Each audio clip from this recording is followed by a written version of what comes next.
This is A Different Perspective with Kevin Randle. A retired U.S. Lieutenant Colonel, Kevin Randle has been studying UFOs for nearly 50 years. Kevin has investigated some of the most famous UFO cases in the world and has been consulted for dozens of documentaries about UFOs.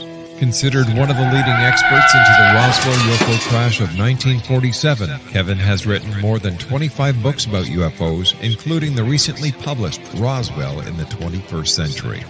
Now, here is the host of A Different Perspective, Kevin Randle. And welcome to this, I think I'll call it a special edition of A Different Perspective. I'm Kevin Randle. We don't have a guest today. We've run into travel arrangements, I guess, problems with that. The guest that was scheduled for today, Ron James, will show up on the 29th of June, and we will discuss his movies and his association with MUFON and his investigations into UFOs at that time. And those of you who tuned in last week to see Mike Schratt, we were moving the studio and had to reschedule him, and he will be on next week. So we've got it all set up. Today, I'm going to talk about UFO hoaxes. And before you all tune out, let me say these are the government hoaxes. These are the ones that they've created to kind of fool us about UFOs. And we'll get into that in just a minute. One of the things I wanted to talk about, and something I don't really understand, and maybe somebody can help me with this. I've got a couple of books on Roswell that just came out not that long ago. Roswell in the 21st Century, of course, and Understanding Roswell, which is officially coming out in a couple of days. It's been available on Amazon for a number of weeks. One of the problems is I'm looking at the truth of Roswell. What really happened there? What can we learn about that? What do we really know?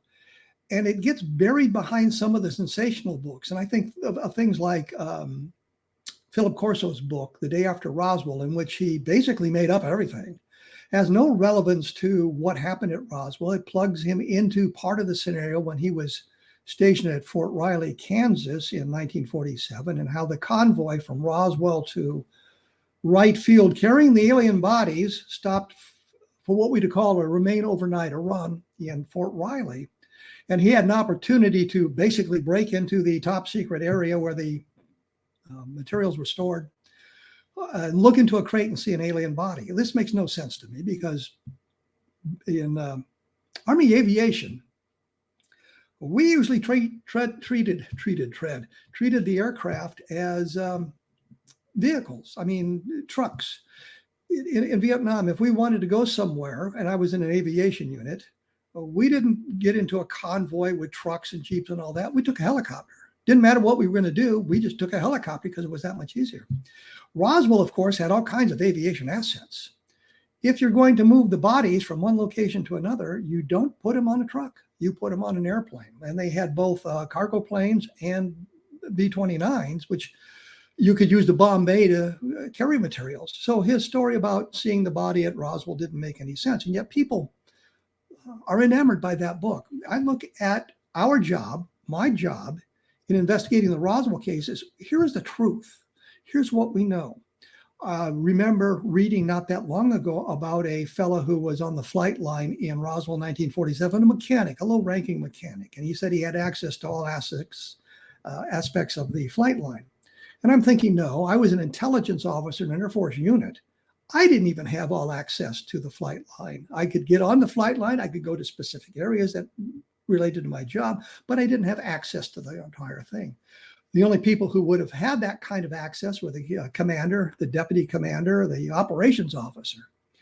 So this guy was talking about how he had access to the whole entire flight line, which of course I think is untrue, but that he was chased out of one area one day by the MPs, and he had been looking in the bomb bay of a B-29 and saw this object he described as being about 13 feet long and 7 feet in diameter, maybe 13 feet in circumference, something like that.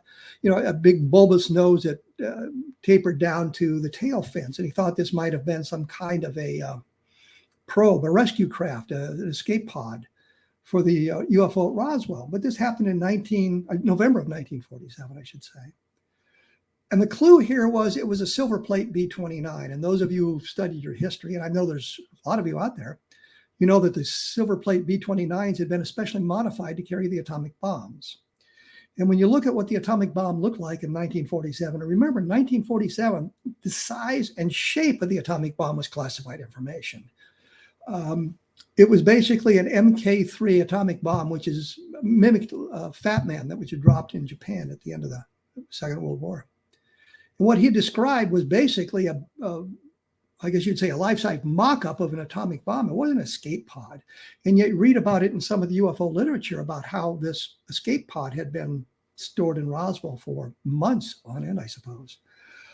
I think we have a solution there for that. And we know what it is. And I think that if you want to know what happened at Roswell, you need to take a deep look at the information that's been published and what the sources are and who the researchers are and what the witnesses said and what the documentation says. And this is what I've attempted to do in both Roswell in the 21st Century and Understanding Roswell. You get a much better look, a clearer picture of what happened.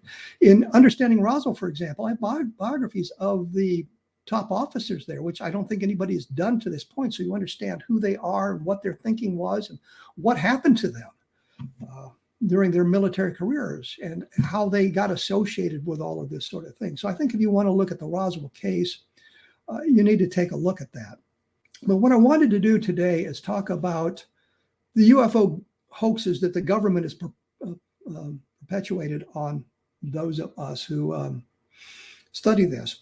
And I think one of the first hoaxes you get to is Project Sign, which was obviously the first investigation. But when the Air Force announced it, they called it Project Saucer.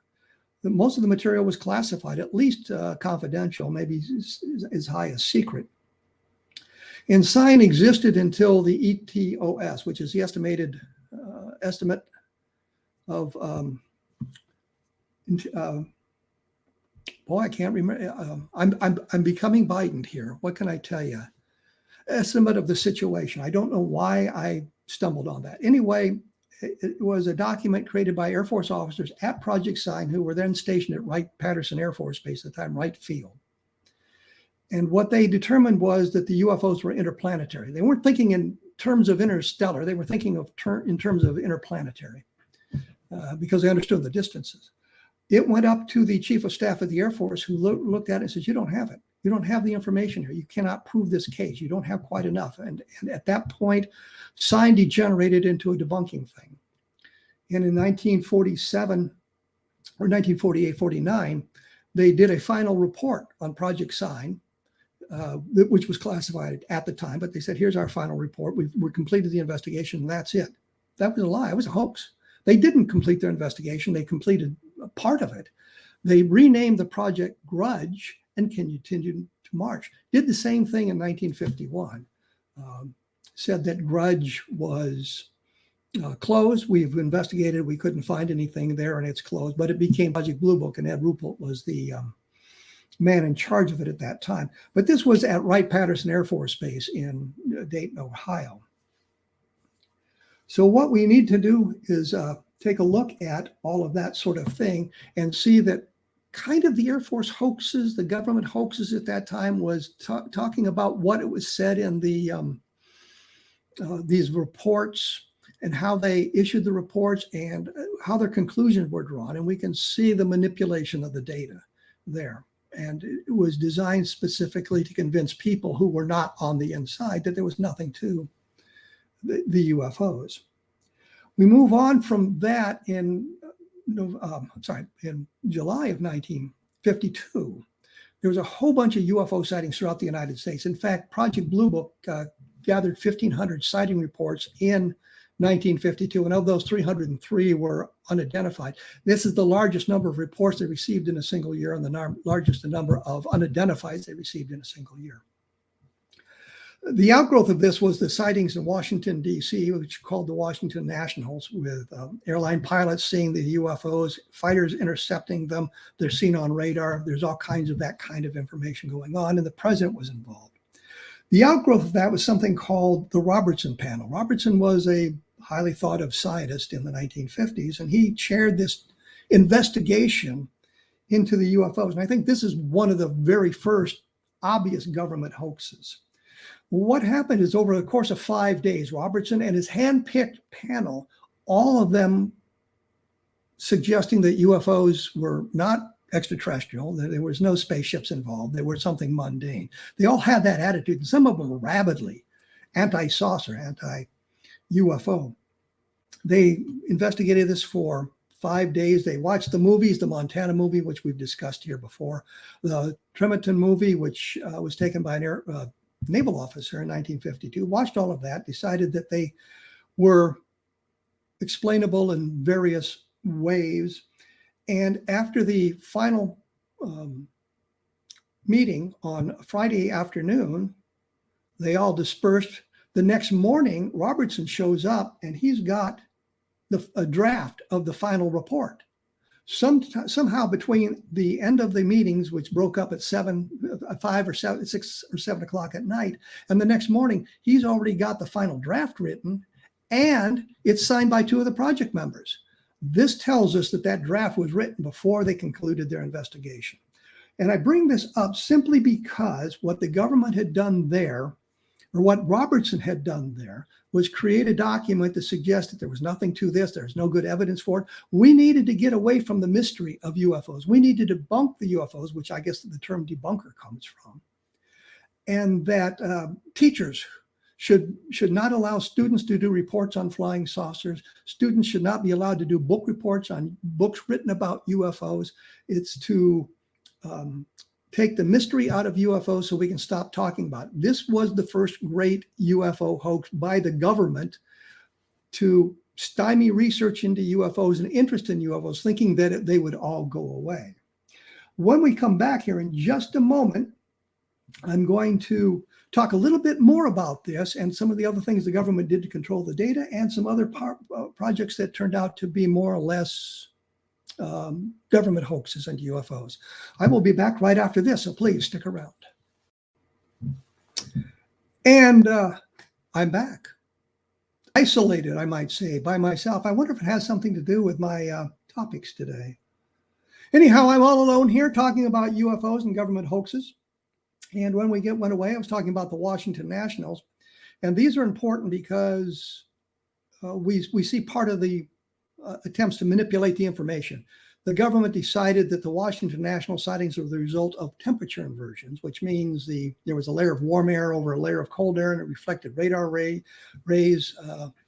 It reflected or deflected the viewing, suggested that there were things in the air that weren't there, and all kinds of things that can happen when you have a temperature inversion. Even though the radar returns were seen on 3 scopes at 3 separate locations, they didn't look like weather-related phenomenon whatsoever. And that when the fighters showed up, all the anomalous blips on the radar disappeared. And when the fighters went away, they all returned, suggesting something there.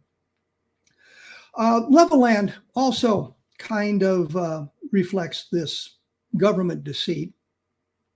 And it's an outgrowth of what the Robertson panel had to say, that they needed to debunk UFOs.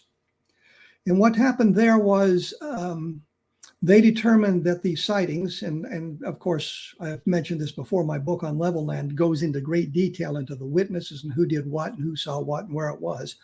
But you have witnesses at least 13 separate locations, and according to the sheriff, there were a lot more witnesses and a lot more locations. Having car troubles, the close approach of the UFOs, the car stalled, the headlights faded, the radios were filled with static. When the UFO left, everything began to work again properly. The Air Force investigated over a period of 7 hours on a Tuesday afternoon and determined that it was simply ball lightning. Now, 1957, when the Level Land sightings took place, there was still a debate whether ball lightning even existed. So we're using one unexplained phenomenon to explain another unexplained phenomenon. There's still a bit of a debate about whether or not ball lightning is a real thing, but it's very rare. It is very short-lived. But here's the point. The Air Force labeled the Level Land sightings as ball lightning. And here is an obvious case in which the explanation offered by the Air Force does not fit the facts, but nobody cared because everybody was arguing about the number of witnesses, a way of diverting the conversation. So we move beyond that. We get to the point where the Air Force is involved in discussions with governmental officials, government scientists. And they're trying to determine how they can end the Air Force program. They don't like investigating UFOs, even though if you look at the Air Force charter, it's to keep unidentified aircraft, unidentified objects out of our airspace. That's their job. And they're saying, no, we don't want to do that anymore because we can't really identify what these things are. They talked about ways of doing that. And they came up with an idea of hiring a university faculty or university professors to investigate UFOs on a supposedly unbiased, objective level and determine what's going on. This was the Condon Committee. It was chaired by Edwin U. Condon at the University of Colorado in the around 1966, 1967. And before they began the investigation, there was something called the Hippler letter. It was written by an Air Force officer, Robert Hippler, who to, I think, Robert Lowe of the University of Colorado study, telling them what we want you to find. We would like you to find out the Air Force has done a good job investigating UFOs, which if you look at the record, they didn't. We want you to find there's no national security implications. And we want you to say we should end Project Blue Book because nothing of a scientific value can be found. Lowe responded and said, yeah, we can do that. And that's exactly what they did.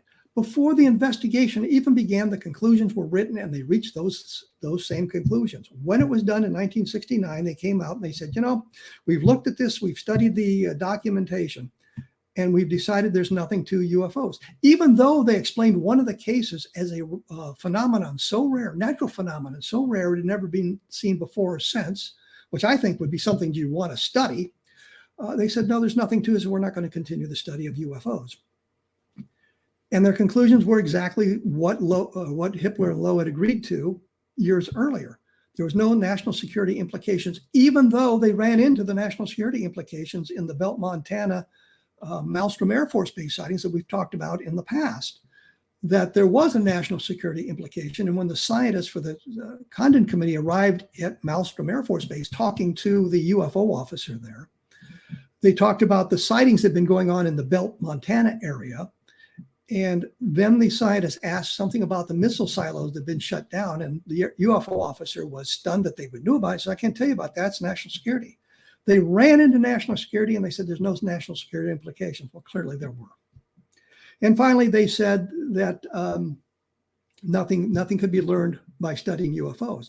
Now we come to this era of UFOs and we find out, well, yeah, we need to study these things because there's things going on we need to know, we need to get into. And so obviously the conclusions were designed for one purpose and one purpose only, perpetrate another hoax on the UFO public and the general public, that there was nothing to the UFO sightings. And yet they continued to investigate. They had something called Project Moondust. And Brad Sparks and I have discussed this, and it may not have been a Project Moondust. There was a Moondust activity, and the project officers were appointed, but there's a lot of documentation about Moondust. Moondust was a real thing, and it was an investigation of UFOs, and you can find that. I found 4 cases in the Project Blue Book files labeled Moondust. So I did a book just recently. It's called Project Moondust, but what it says essentially is Moondust as a project didn't exist. They didn't have a headquarters. They didn't have an assigned staff. But when something came up, they appointed people to do the investigation under the auspices or the code name Moondust. So there was a Moondust going on in that way. So we learned that we have this hoax that Project Blue Book's ended, which it was. They weren't doing UFO investigations, which they were. And they were telling people there's nothing to it, there's nothing to it, there's nothing to it.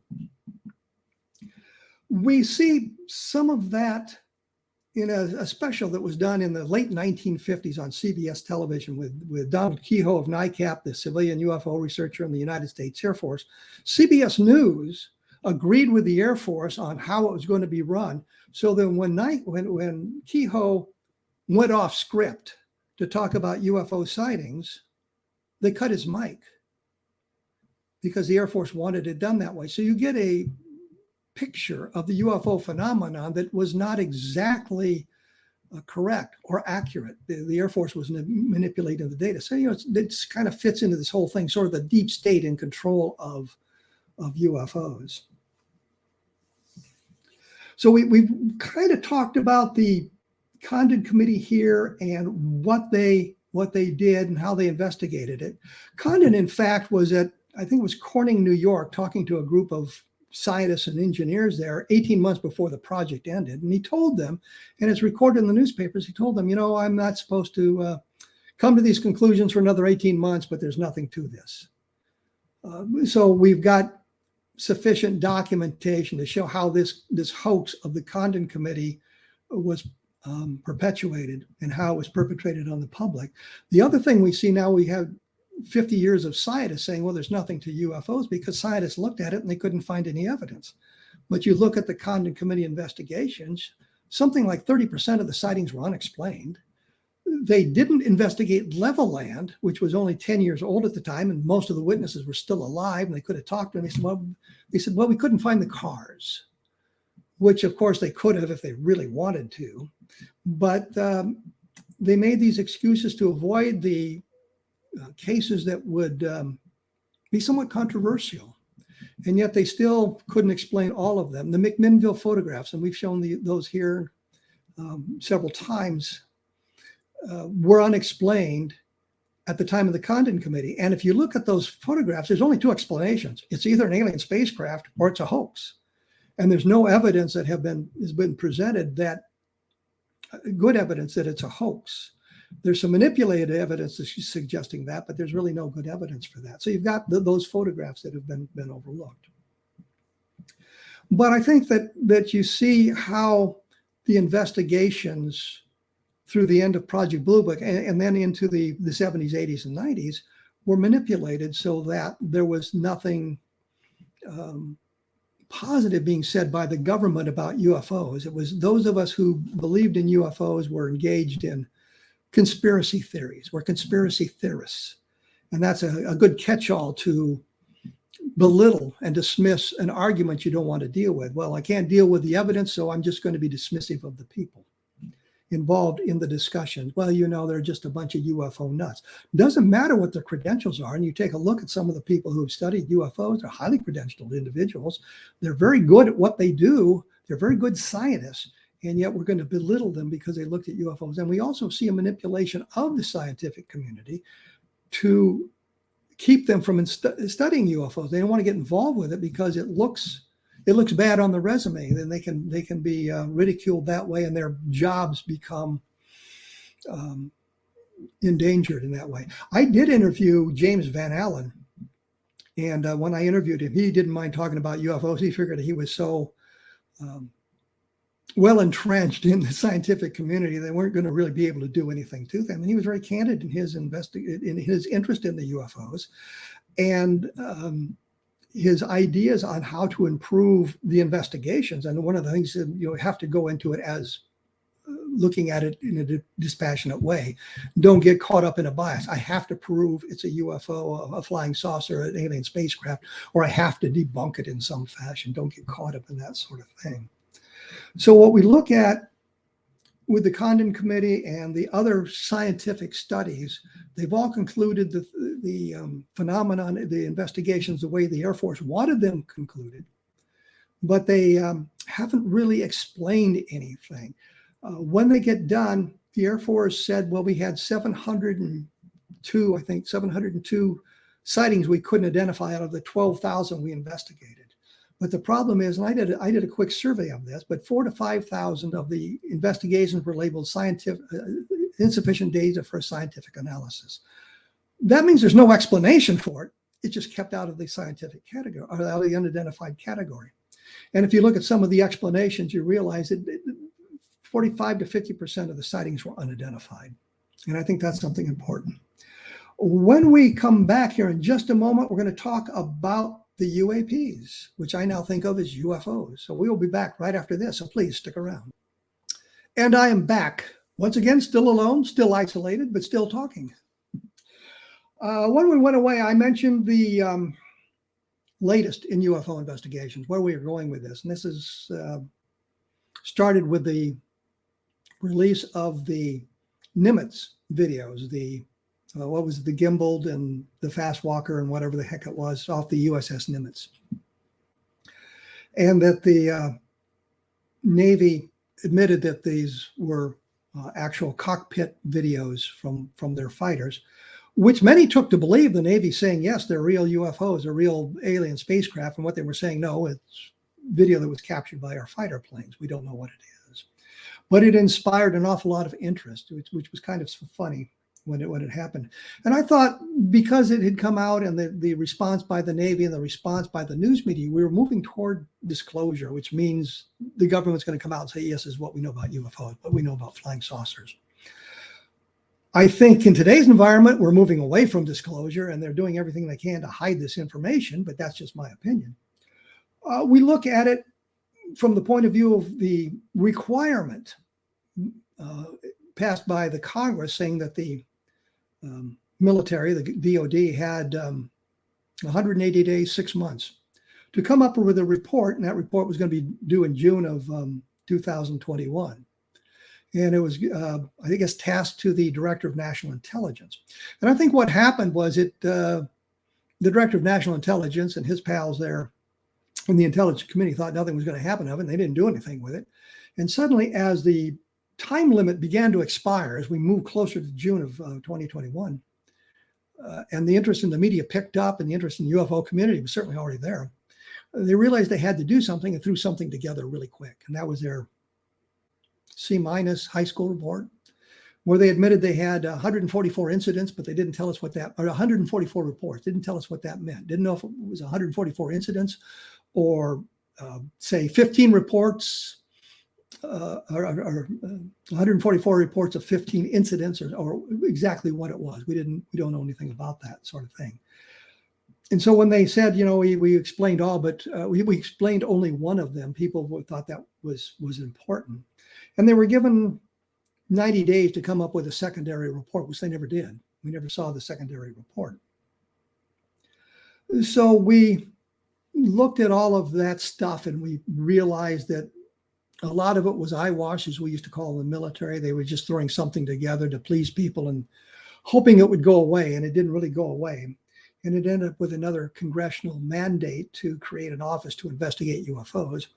And they were required to issue a report, which we saw just in May, with a couple of their people being interviewed and interrogated by Congress. And I don't know how many of you watched that thing. It lasted, according to my clock, 87 minutes. Others said it was 92 minutes, but who cares? It was an hour and a half. They showed little interest in the history of UFOs.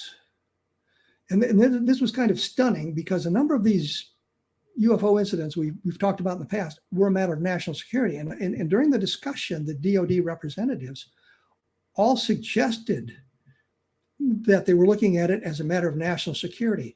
Are these things observing our naval maneuvers off both the east and west coasts?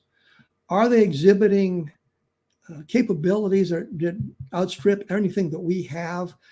Is there been a technological leap by our adversaries in some fashion that is a danger to our national security? All good questions and all proper questions, of course. But there was little interest in looking at the UFO aspect. They showed two crummy videos. Don't know why they weren't better prepared. One of the congressmen seemed to have been pretty prepared and asked about Malmstrom Air Force Base. And they said, well, we don't know anything about that. We haven't heard of that. And then one of them said, well, I've heard rumors about it.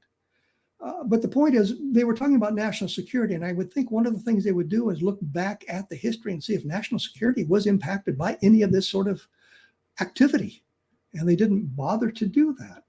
So they had very little interest in the history of UFOs. And I think that if you're going to do a study of something that kind of relates to UFOs, and we know there's been ongoing investigations since World War II about UFOs, and even though when our government said, well, we're not investigating UFOs after the Condon Committee of 1969, we know they did. There was moon dust that went until 1985.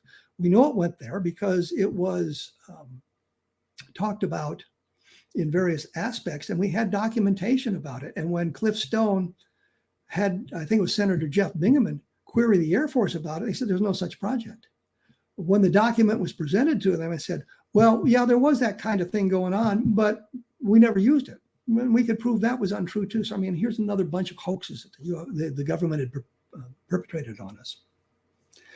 They weren't doing that. After 1985, and I mentioned that date because Robert Todd wrote a letter to the various people involved.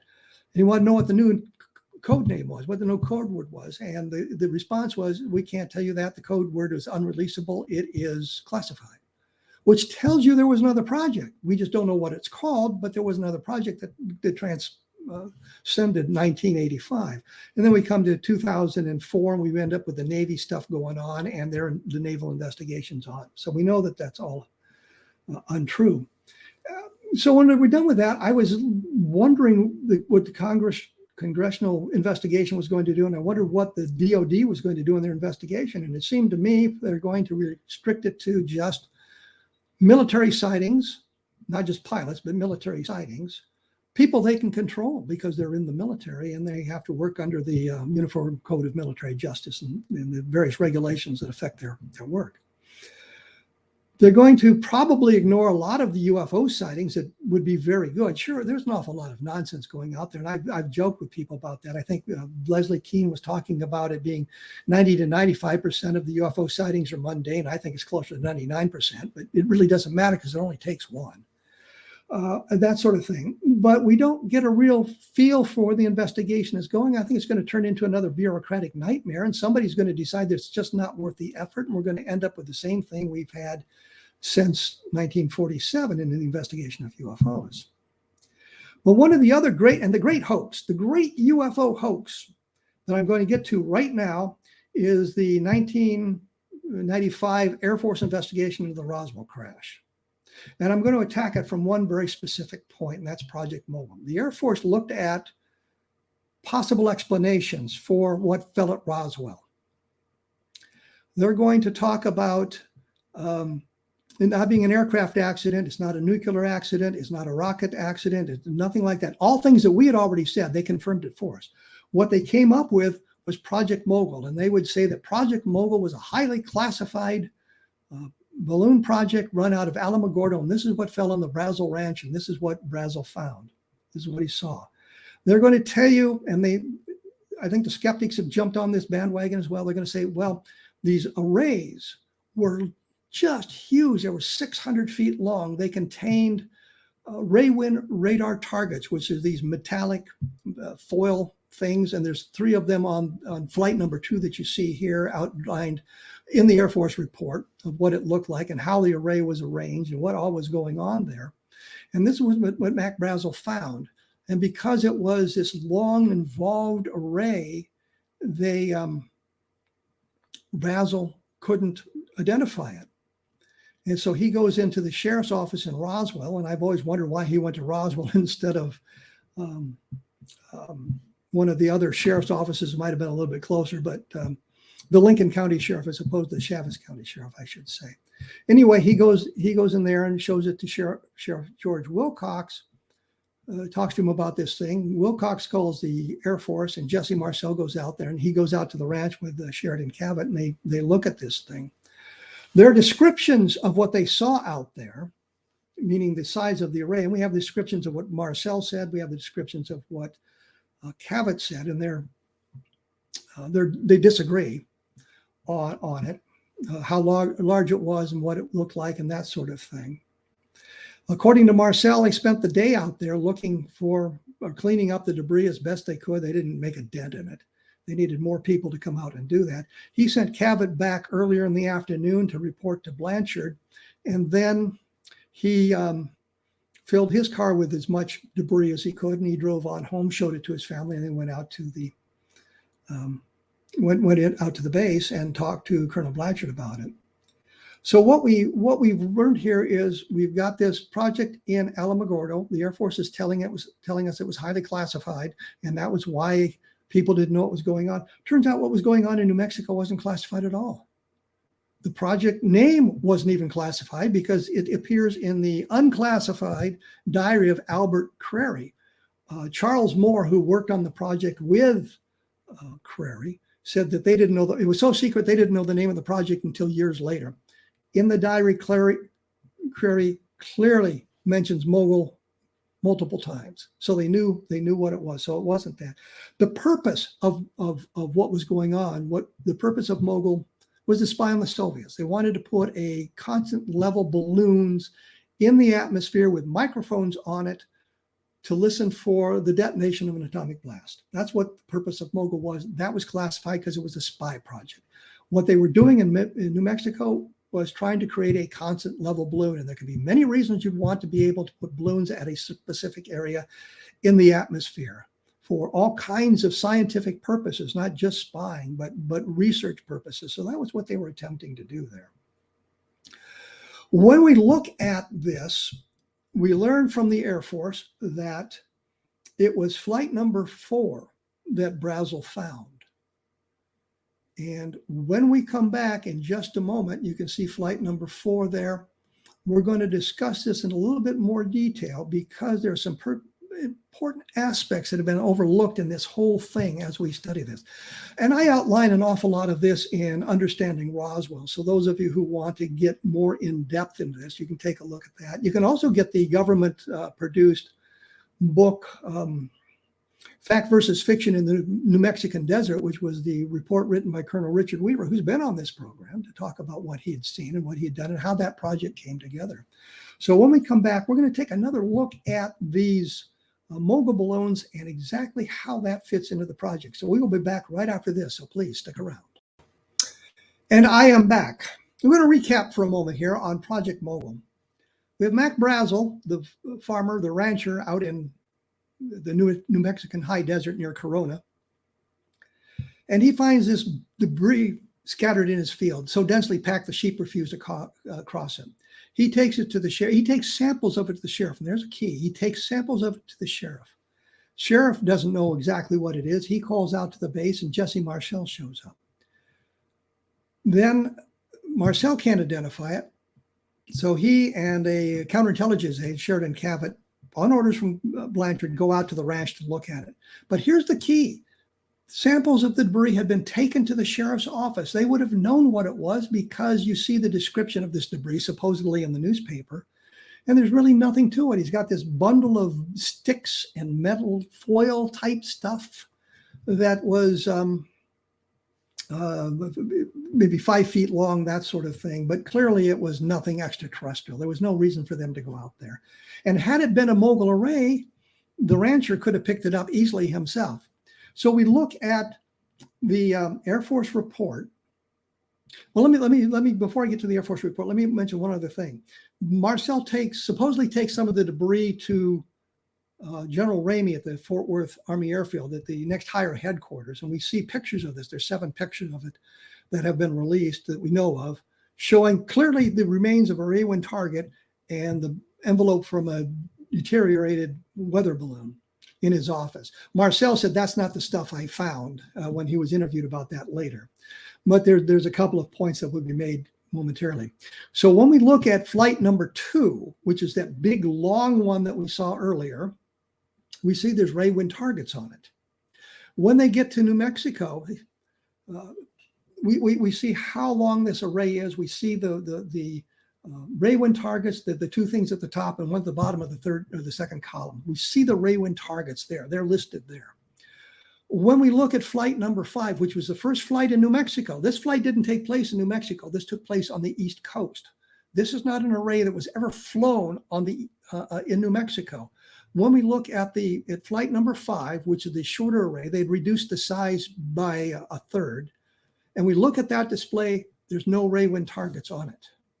This is the first flight that was flown in New Mexico. Flight number 4, the culprit pointed out by the Air Force as the culprit in all of this, never flew. Flight number 4 was canceled. We have Dr. Crary's diary, his field notes, and he says the flight was canceled because there were clouds. They were not allowed to fly these long arrays in cloudy weather or at night because they were a hazard to aerial navigation. And you can imagine a 600-foot array, if an airplane hit it in some fashion, it could have disastrous results. So the arrays weren't flown at night. Flight number 4 is canceled. Now we look at flight number 5's configuration. There's no Ray-1 targets. So what was found in Ramey's office. Where did that ray wind target come from? It certainly wasn't anything that Marcel brought from Roswell as part of the debris, because there were no ray wind targets there. That suggests a deception. We also have the testimony of Phyllis McGuire, who is the daughter of the sheriff, and the sheriff's family lived above the sheriff's office in 1947, and she was there when Brazel brought in the debris. So there are samples of the debris already in Roswell before Marcel even sees it. So you have to wonder, then why would they go out there? It kind of explains that all away. Now, the skeptics will tell you, and what they will tell you is this, that yes, flight number 4 didn't fly, but they flew a cluster of balloons later in the day. Well, yes, they did.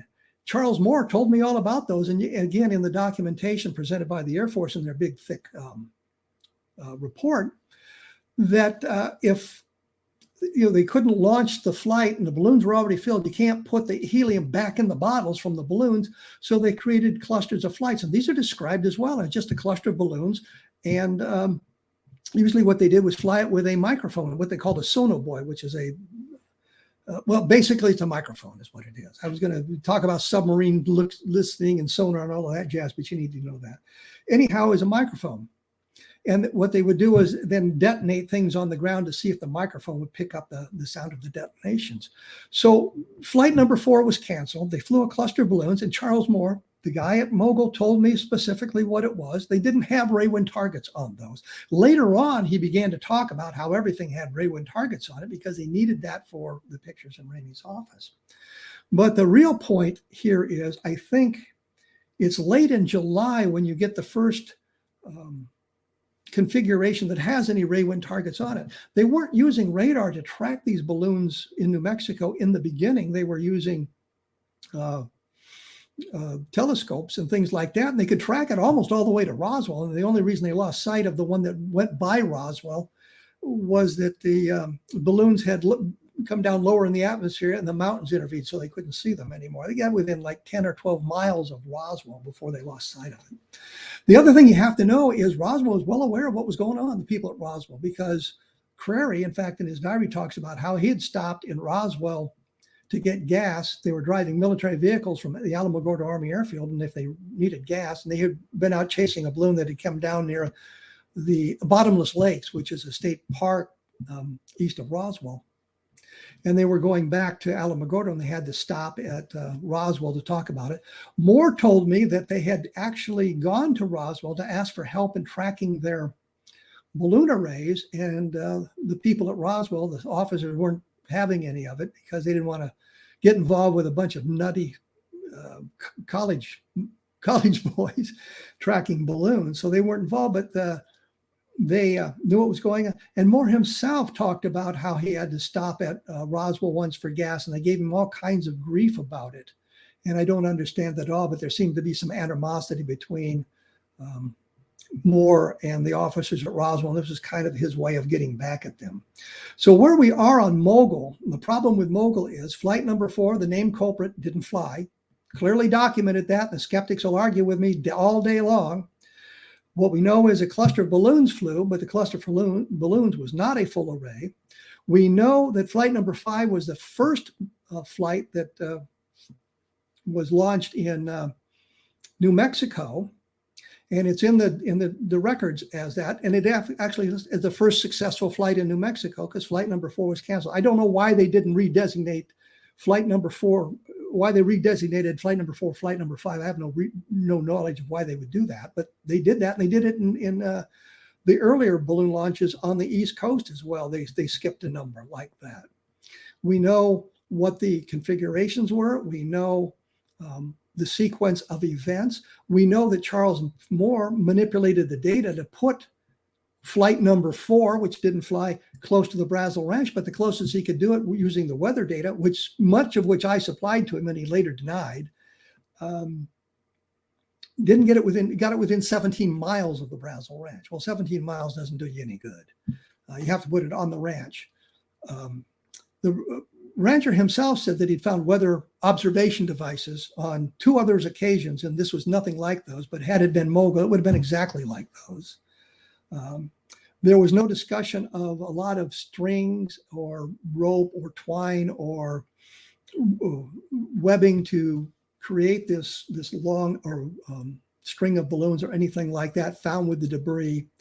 And in fact, Jesse Marcel Jr., in discussing it with James McAndrew, who was one of the officers working with Colonel Weaver on the project, couldn't answer the question why there was none of that described in the records, or why none of that was seen in the photographs taken in Ramey's office. It's a sort of a conundrum there. So I think where we are on that is we look at the Roswell case. There's no explanation. There's no terrestrial explanation that I know of. Doesn't mean that sometime in the future something isn't going to pop up and say, yeah, that's what it was.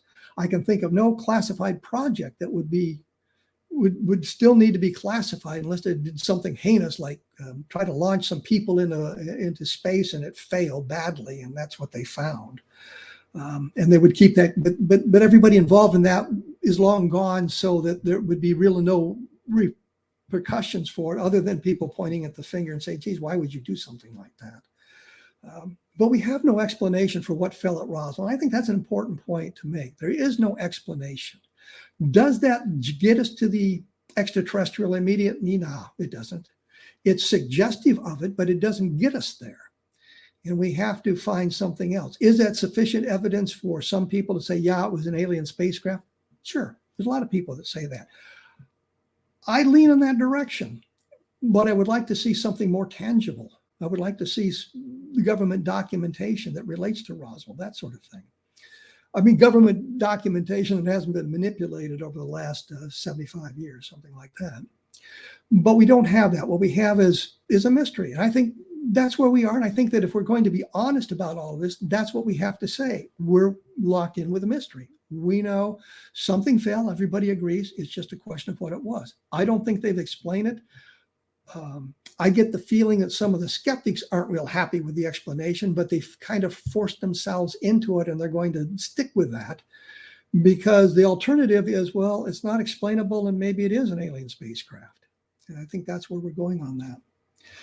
I think that pretty well covers some of the hoaxes, and the big hoax was this Project Mogul one. I think that, and it's kept us going for quite a long time here, discussing whether it was Project Mogul. I mean, there's a lot of UFO hoaxes that relate to Roswell, and I think of MJ-12 and the alien autopsy as examples. The crash at Aztec is another great hoax, but those were not perpetrated by the government. All of the other hoaxes were perpetrated by civilians who had a rooting interest in perpetuating the hoax and that sort of thing. Those of you who are interested in my take on this and a thick document relating to this with some of the more detailed explanations of Mogul and how the evidence traces out, take a look at Understanding Roswell. You can find it at Amazon right now, this minute. And I think you'll get a better idea of where the investigation stands legitimately, not with all the hyperbole hyped, piled upon it, but where it stands today as best we can understand it. And it's like I said, it's Understanding Roswell. If you like the book, give it a rating. The other book I'd like you to take a look at is Levelland, because I think it explains another classic sighting in great detail. And I think it shows where the government has kind of manipulated the data. And of course, if you're into real conspiracies and you like that sort of thing, take a look at UFOs and the deep state, and I think you'll get something there. Next week, I hope to have Mike Schratt on here talking about his experiences with UFOs. And in the coming weeks, I will have Ron, who was supposed to be on today. He will be on the 29th. And I will be back in about 167 hours with a guest this time, I hope. So thank you for tuning in.